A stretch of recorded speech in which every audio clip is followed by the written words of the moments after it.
Kabupaten kota di Nusa Tenggara Timur mengakibatkan korban jiwa yang tidak sedikit jumlahnya. Lalu apa pemicu utama bencana ini? Semata-mata cuaca buruk, siklon Seroja, atau akibat kerusakan lingkungan? Wakil Bupati Flores Timur, Agustinus Payong Boli, akan saya hubungi terkait dengan hal ini. Lalu ada Kepala Divisi Sumber Daya Alam Walhi Nusa Tenggara Timur, Juvencius Stefanus Nonga, lalu Deputi Bidang Meteorologi BMKG Guswanto. Selamat malam Bapak-Bapak. Selamat malam Aiman. Iya, saya ingin ke Mas Guswanto dulu. Pak Guswanto, Bung Guswanto. Apa yang terjadi sesungguhnya dengan siklon Seroja? Saya masih ingat dulu ada siklon Lili, ada siklon Cempaka, dan beberapa tahun sebelumnya selalu ada siklon. Apa yang terjadi sesungguhnya? Aiman, sesungguhnya yang terjadi adalah memang kalau di masa-masa seperti ini itu belahan selatan wilayah Indonesia sudah lumrah terjadi adanya bibit siklon maupun siklon. Oh, selalu selatan ya, Bung Guswanto? Iya, enggak. Ini kalau periode sekarang, periode Januari sampai April itu pasti di selatan yang lebih banyak. Bukan berarti di utara tidak ada, tapi lebih banyak di selatan. Nanti kalau di bulan-bulan Oktober sampai Desember itu biasanya di sisi utara. Demikian. Oke. Dan ini selalu menyebabkan siklon ini atau kalau di Amerika misalnya saya ingin menyamakan, apakah sama dengan angin topan atau hurricane misalnya? Kalau kita lihat ya, kalau di daerah tropis itu lebih cenderung namanya tropical cyclone ya. Kalau di sana itu lebih cenderung hurricane, tornado ya. Itu kalau siklon itu umumnya terjadinya di laut ya, di atas lintang 10 derajat utara maupun selatan. Tapi kalau tornado itu lebih sering di darat, tornado yang terjadi di perairan disebut water spout ya.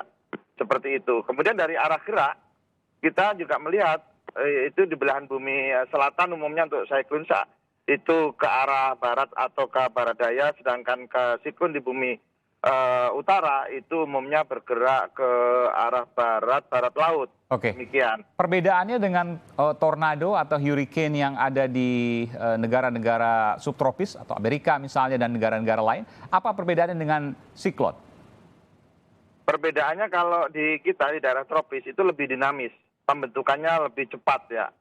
Sedangkan kalau di daerah subtropis itu relatif stabil ininya dinamika atmosfernya, sehingga dia pembentukannya juga matang, terus kemudian pemampatan udaranya juga kuat, sehingga nanti kalau jadi tornado ataupun hurricane itu betul-betul dahsyat. Berbeda kalau di kita wilayah Indonesia ini sebenarnya kan hanya kena dampak tidak langsung.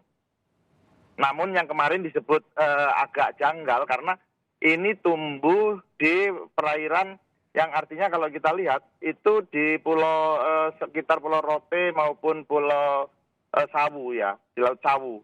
Sehingga itu kan daratan itu sebenarnya.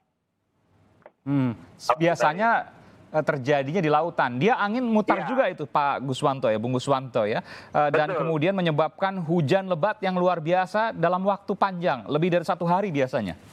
Iya, kemarin pada saat pematangan, pada saat menjelang dari low pressure menuju bibit siklon ya, yang disebut bibit siklon 99S, kemudian lahir menjadi siklon Seroja. Pada saat di bibit siklon, itu betul-betul udara tarikan itu sangat kuat. Sehingga makanya yang terkena dahulu di tanggal 4 itu adalah wilayah Sumbawa Timur ya, yang terkena terlebih dahulu. Begitu dia menjadi siklon Seroja pada saat jam 1 dini hari tanggal 5 ya, jam 2 itu lebat sekali sampai 1 hari itu. Karena jadi itu sudah berputar. Di NTT ini saya harus konfirmasi, ini kenanya 2 kali. Pertama dari kencangnya angin yang berputar itu yang bisa merusak bangunan, kemudian bisa membahayakan nyawa. Dan yang kedua adalah turunnya hujan yang lebat dan lama. Sangat tepat. Jadi anginnya sendiri sudah merusak, tapi biasa terjadi di lautan, kali ini terjadi di daratan. Betul. Dan radiusnya juga luas, tidak hanya di satu pulau, tidak hanya di 1-2 kabupaten, tapi ada di beberapa kabupaten. Ya, kalau kita melihat dari definisinya, siklon itu sendiri biasanya ukuran diameternya itu ratusan kilometer ya. Oke. Karena biasanya ketika ada angin puting beliung atau ada angin topan, ini biasanya ada rekaman. Tapi sampai saat ini kami belum mendapatkan soal rekaman itu. Jadi saya ingin bertanya kepada Bung Guswanto, betul ya bahwa sebelumnya terjadi angin berputar sebelum hujan deras misalnya yang kemudian merusak. Betul seperti itu ya? Ya, jadi begini, pada saat dia menjadi low pressure, tekanan masih di sekitar 1000 ya milibar, itu terjadi perputaran itu mulai membentuk bola spiral, sudah mulai berputar. Ya, pada tahap matang agak artinya belum matang, tapi masih bibit siklon dan es. Itu pola spiralnya itu melingkarnya itu sudah mulai kelihatan. Nah, itulah mulai terjadi peningkatan kecepatan angin. Luar biasa. Ada penyebab dari ini? Apakah pemanasan global? Apakah kemudian tingkat karbon yang tinggi di suatu tempat menyebabkan kemudian siklon-siklon ini menjadi lebih ganas, lebih buas? Kalau kita lihat, Aiman, daripada persyaratan terbentuknya siklon tropis itu sendiri, adalah antara lain ya misalkan suhu permukaan laut sekurang-kurangnya itu 26,5 derajat Celcius hingga kedalaman air sampai 60 meter. Kemudian kondisi atmosfer yang tidak stabil yang memungkinkan terbentuknya awan cumulonimbus. Nah, awan-awan inilah yang merupakan awan-awan guntur yang sebagai penanda wilayah konvektif yang sangat kuat. Sehingga ini penting dalam perkembangan siklon tropis itu sendiri.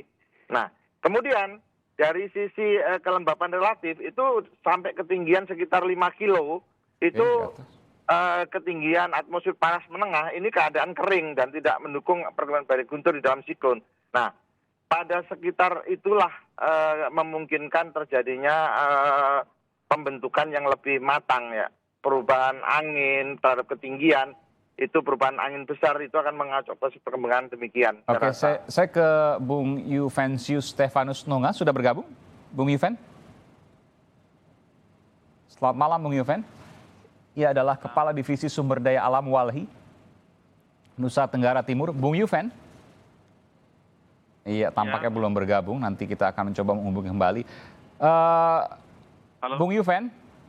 Ya, halo, selamat malam. Selamat malam, Bung Yuven dengan Aiman, Kompas TV Jakarta. Bung Yuven, tentu ini peristiwa yang memprihatinkan, turut berduka atas kemudian saudara-saudara kita juga di NTT dan sebagian juga ada di NTB yang kemudian terkena banjir bandang, longsor, dan angin siklon ini. Saya ingin bertanya langsung kepada Bung Yuven, adakah kemudian penyebab dari siklon ini adalah alam yang rusak, hutan yang gundul, pohon-pohon yang ditebangi? Bagaimana temuan Anda? Baik, selamat malam Bung Aiman. Untuk pantauan kami di Walhi NTT, sejauh ini yang kita lihat memang sudah ada 16 kabupaten data yang kami kumpul dan juga beberapa teman juga di lokasi. Rata-rata penyebab dampak dari banjir bandang dan siklon ini memang kita lihat memang sebelumnya itu memang sudah posisi tata kelola lingkungan di NTT itu yang sudah mulai rusak. Oke, Anda bisa sebutkan di mana saja yang Anda temukan dan kemudian jelas terbuka lebar bahwa terang benderang bahwa titik tersebut rusak luar biasa. Oke, baik. Misalkan yang terjadi di banjir bandang di Adonara, di Pulau Flores, kemudian ada beberapa di Pulau Sumba Timur, Malaka. Itu jelas kalau dia banjir pesisir Rops itu dia naik. Memang kalau tahun-tahun sebelumnya itu memang ada banjir, tetapi justru dengan adanya siklon tahun ini dia justru menambah eskalasi dampak dari banjir bandang dan juga longsor itu dia semakin melebar. Nah, salah satu faktor penyebab kenapa kemudian dia justru eskalasinya dia meningkat, salah satunya ya rusaknya wilayah pesisir yang adanya penebangan mangrove dan itu. Dan juga di wilayah hulu yang kemudian tidak ada prospek pembangunan yang... Saya coba untuk menyimpulkan lebih sederhana. Jadi di wilayah pesisir, di pantai, hutan bakaunya ditebangi sehingga muncullah kemudian potensi siklon, angin topan dahsyat. Potensi dampak yang semakin meluas. Betul. Lalu kemudian di hulunya, di bukitnya, di gunungnya misalnya, itu kemudian hutannya ditebangi sehingga ketika terjadi hujan deras, maka muncullah banjir bandang. Iya. Oke. Bung Guswanto, apakah dua hal ini bersatu? Pesisirnya kemudian gundul, lalu kemudian memunculkan potensi siklon yang ganas dan buas, lalu ketika kemudian ada angin siklon yang besar yang mendatangkan hujan yang lama, maka terjadilah kemudian hujan lebat yang memunculkan banjir bandang karena bukitnya gundul.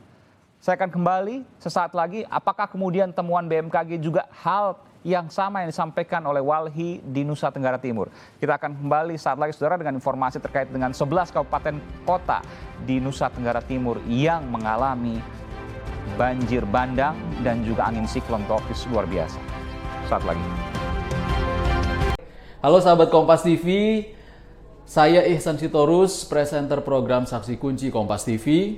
Jangan lupa terus perbaharui informasi Anda dengan menyaksikan informasi terbaru yang independen dan terpercaya di YouTube channel Kompas TV. Dan jangan lupa klik subscribe, like, komen, dan share, serta aktifkan tanda lonceng untuk mendapatkan informasi terbaru dari YouTube channel Kompas TV. Terima kasih, sampai jumpa.